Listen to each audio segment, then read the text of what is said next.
Sobatkom masih di Ngobrol Pintar dan Inspiratif, persembahan dari Dinas Komunikasi dan Informatika Provinsi Kalimantan Timur bekerja sama dengan Harian Diswe Kaltim. Nah, hari ini kita masih tentunya membahas mengenai beasiswa Kaltim 2021. Karena program ini namanya Ngopi Sore, jadi nggak afdol nih Bapak sama Mbak Sela kalau kita nggak ngopi ya. Boleh disantap dulu ya. Kita minum kopi dulu, boleh dilepas. Kesukaan ini. Bapak hobi ngopi ya Pak?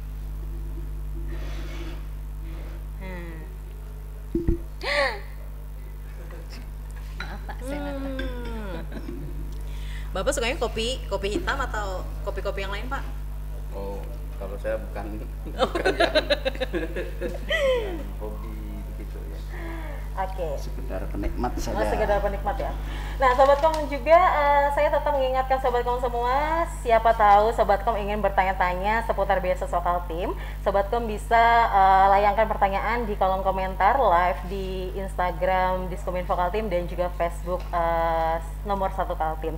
Nah, untuk diketahui nih ya Sobatkom bahwa beasiswa Kaltim ini memang sudah resmi dibuka pada tanggal 25 Maret kemarin sampai dengan 12 Mei 2021 mendatang. Dan untuk informasi juga kepada Sobatkom semua bahwa visitor atau pengunjung dari website beasiswa Kaltim ini adalah 134.695.000 Pak. Sudah per hari ini ya. Ini kalau dirata-ratakan ini adalah 20.000 per hari ya visitornya. Dan hari ini sudah 7.037 pengunjung. Nah, kalau dulu ini memang dipusatkan di kaltimtuntas.id dan kali ini sekarang ini adalah beasiswa.kaltimprof.go.id di mana Diskominfo Provinsi Kalimantan Timur ini menjadi salah satu domain untuk beasiswa di tahun ini ya. Jadi kalau Sobatkom semua mungkin agak kesulitan gitu mengakses dari website beasiswa Kaltimprof ini karena wajar aja Pak ya, karena 20.000 per hari visitornya, jadi kan mungkin rebutan seperti itu ya. Nah, kita kembali nih bincang-bincang dengan Pak Sela, Pak Johar dan juga Mbak Sela. Nah Pak Johar, kalau misalnya tadi Bapak juga menyinggung mengenai salah satu visi dan misi Kaltim Berdaulat ini kan menciptakan SDM yang handal. Nah kalau Bapak sendiri melihat SDM kita ini sebenarnya sudah handal atau lebih handal malah dari provinsi yang lain? Ya, tergantung pembandingnya ya. Yang jelas sebenarnya SDM di Kaltim itu juga tidak ketinggalan dibandingkan provinsi lain. Hanya saja memang kita belum merata. Nah oleh karena itulah pemerintah intervensi. Kemudian bagi yang kurang mampu ataupun punya prestasi, ini kan kalau kita dapat namanya mahasiswa ya, kalau dapat beasiswa itu kan pasti senang sekali. Benar, ya, Pak. Dan saya sebenarnya juga hidup saya itu dari tahun ke tahun tuh ya beasiswa sebenarnya saya. Tapi dulu ikatan dinas ya, saya cerita sedikit ya. Nggak apa-apa Pak. Di Akademi Pemerintahan Dalam Negeri di Samarinda 3 tahun ya, ikatan dinas. Kemudian Institut Ilmu Pemerintahan 3 tahun ya. Lalu saya di UGM tugas belajar, dibiayai juga. Luar biasa. Ya. S3 izin belajar, ya ada juga tambahan. Terus pernah dapat beasiswa dari outside ya, waktu sempat kuliah lah di Monash University sama di South Australia University gitu ya. Lumayan, pemerintah Australia yang bayarin gitu. Jadi saya pikir ini peluang yang sangat bagus. Jadi alangkah ruginya kalau kawan-kawan yang punya potensi kemudian tidak mencoba berebut. Ya, berebut kesempatan ya. Kayak Mbak ini kan coba bayangin, sebelum perang dia sudah menyiapkan senjatanya dulu gitu. Jadi nggak bingung ini. Mau ke sawah baru menyari sabitnya, belum lagi diasah lah, kelamaan sudah. Kalau yang lain kan langsung gitu ya. Saya pikir luar biasa itu ya. Pak Gubernur punya visi misi yang menurut saya luar biasa. Dan memang coba kita lihatlah negara-negara lain seperti Singapura, Malaysia, Korea itu kan semua SDM. India itu luar biasa itu, penelitiannya juga maju sekali itu. Nah kita ya supaya tidak ketinggalan lah dengan yang lain gitu ya. Tapi kalau Pak Johar setuju nggak sih dengan statement bahwa yang mendapatkan beasiswa itu harus yang pintar? Nah, makanya dibagi dua, ada yang karena prestasi, ada juga yang khusus begitu ya. Jadi indikatornya itu berbeda gitu ya, supaya dua-duanya kena lah gitu ya. Syukur-syukur ya sudah nggak mampu, misalnya mohon maaf ya, kemudian prestasi, wah itu prioritas lah itu, prioritas itu kan. Iya, sebenarnya nggak ketinggalan kok, ya, nggak ketinggalan. Dan di sini lulusan Universitas Mula Warman ada yang jadi sekda di Kalimantan Tengah, ya. Ada di daerah lain, ada yang di mana di PBB, kebetulan ada keluarga saya si Ari itu ya di organisasi PBB ya, Perserikatan Bangsa-Bangsa. Luar biasa saya pikir. Ya. Nah kalau Mbak Sela nih pengalaman kemarin sudah mendapat beasiswa, terus manfaat yang keuntungan positif yang didapat sama Mbak Sela ini apa? Mendapatkan beasiswa? Mendapatkan beasiswa Kaltim Tuntas ini Mbak ya. Memang lebih fokus kuliah sih Pak, karena kita juga nggak lagi memikirkan bahwa untuk bayar SPP-nya gimana. Gitu. Itu. Jadi memang lebih fokus kuliah, lebih fokus mempertahankan prestasi itu juga. Dan mungkin karena fokus itu tadi kita jadi bisa, misalkan saya kemarin di UGM itu lebih bisa misalkan ikut pekerjaan dari dosen-dosen saya. Nah itu memang membantu sekali beasiswa Kaltim Tuntas, membuat kita untuk lebih fokus untuk berkuliah, memang benar-benar kuliah gitu loh Mbak. Kalau dulu memang mau jurusannya ambil industri ya Mbak ya? Iya, teknik sistem industri di UGM. Itu ada berapa saingannya kemarin? Yang untuk industri sendiri? Waktu masuk ke UGM? Saya kurang tahu Mbak ya, karena kan kita apply-nya per satu orang ya, jadi kurang tahu saingannya berapa banyak. Tapi Pak kalau misalnya sudah dapat ini, boleh nggak sih kita apply lagi gitu? Misalnya udah pernah dapat gitu? Ya boleh kalau tuntas boleh. Kan. Kalau Kaltim Tuntas boleh ya tetap? Ya. Sepanjang persyaratannya tertentu. Oh gitu. Jangan-jangan nanti semester berikutnya IP-nya cuma 2, sekian ya, nggak bisa lah. Iya. Oh, ya, kan? tapi jadi, pada dasarnya boleh ya. Misalnya kita sudah ya. dapat gitu, kita bisa apply lagi. Nah ini kesempatan Mbak Sela mungkin mau apply lagi? Saya udah selesai saya. Alhamdulillah Pak. Terima kasih Kaltim Tuntas. Berapa lama dulu kuliah? Saya tepat 2 tahun saya. Iya. Tapi kalau misalnya itu kan memang benar-benar sampai tuntas, atau boleh misalnya itu kan harus 2 tahun ya S2. Kalau misalnya lebih dari itu bagaimana? Atau tetap dibiayain sampai tuntas, atau harus ada memang 2 tahun misalnya seperti itu Pak? Pastilah kalau ada batas-batas tertentu. Ada batas-batas tertentu. Pasti seperti itu. Dulu juga kami ya, seperti waktu saya kuliah itu susah lah ya. Kita cuma dikasih 125.000 per bulan. Bayangin, saya untuk kos dan lain-lain itu udah 250.000, nggak cukup. Makanya ketika saya di UGM waktu itu, saya rajin menulis. Begitu tulisan saya dimuat, contohnya misalnya di Harian Kedaulatan Rakyat, sekali nulis dapat 125.000. Ada fee dari situ Pak ya? Iya benar. Nah kalau sebulan saya bisa nulis 2-3 kan udah lumayan tuh. Nah itu. Jadi muncul kreativitas lah.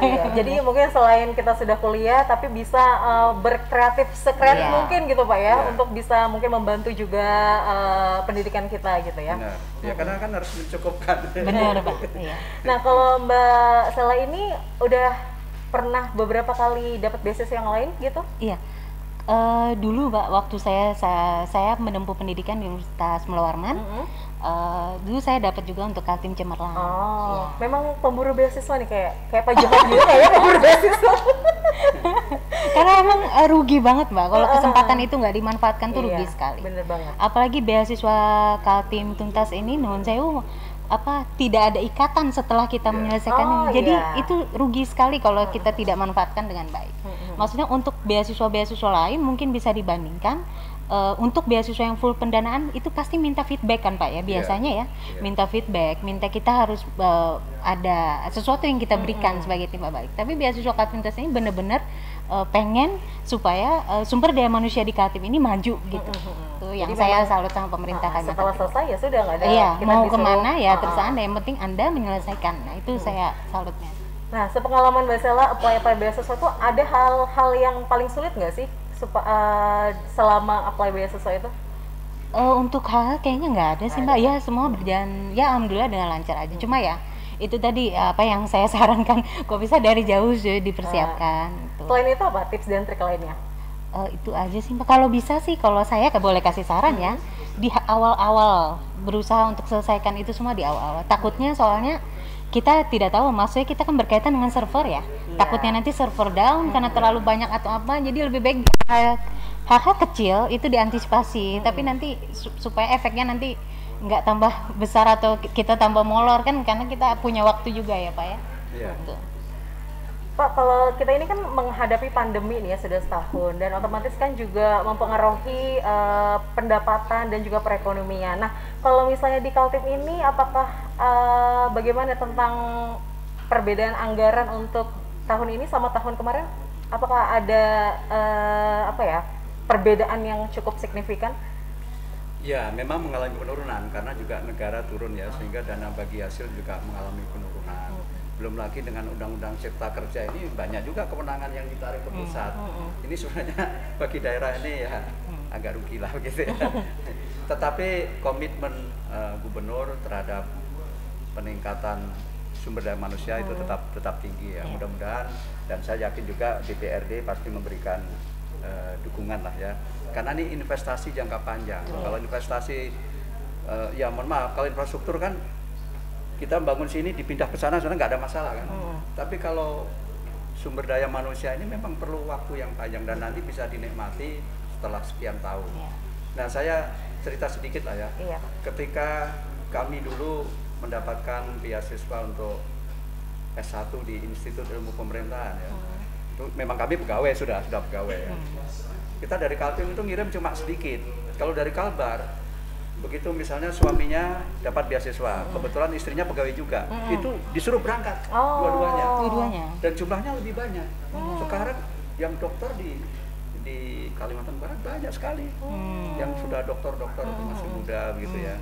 Nah ini kita mulailah, tidak ada istilah tertinggal ya, daripada tidak berbuat sama sekali begitu ya. Dan apalagi ini begini, saya berharap Kalimantan Timur kan insya Allah ditetapkan jadi ibu kota negara ya. Bayangkan betapa bangganya kita yang tua-tua ini kalau ada putra daerah bisa kerja di Setnek, kemudian di Kementerian Pertahanan misalnya kan, di Kementerian Luar Negeri gitu kan keren gitu ya. Ya, dan banyak itu peluang ya. Peluang kita banyak sebenarnya. Hanya saja kalau kita hanya cuma bicara begitu tetapi tidak ada actionnya. Oleh karena itu rumusnya ya harus 12A ya. A yang pertama action, A kedua action, sampai 12 itu action terus lah gitu kira-kira. Kalau kita hanya rencana kemudian tidak ada upaya untuk mencapai tujuan itu ya itu sebenarnya hanya khayalan aja. Ya, harus fokus. Ya. Tapi kalau dari Pemprov sendiri sering melakukan sosialisasi nggak Pak mengenai SDM yang unggul seperti itu? Ya, ini juga tim dari Badan Pengelola ini sedang sosialisasi di Brau. Nanti kalau bisa diundang deh yang agak detail. Kebetulan ketua timnya ini kan mantan kepala Dikbud Utim, pernah jadi PLT kepala Bapeda. Kemudian ada timnya, ada yang guru besar, ada juga mantan kepala dinas pendidikan provinsi Pak Saprudin Pernyata. Saya pikir kan udah cukup dikenal lah ya.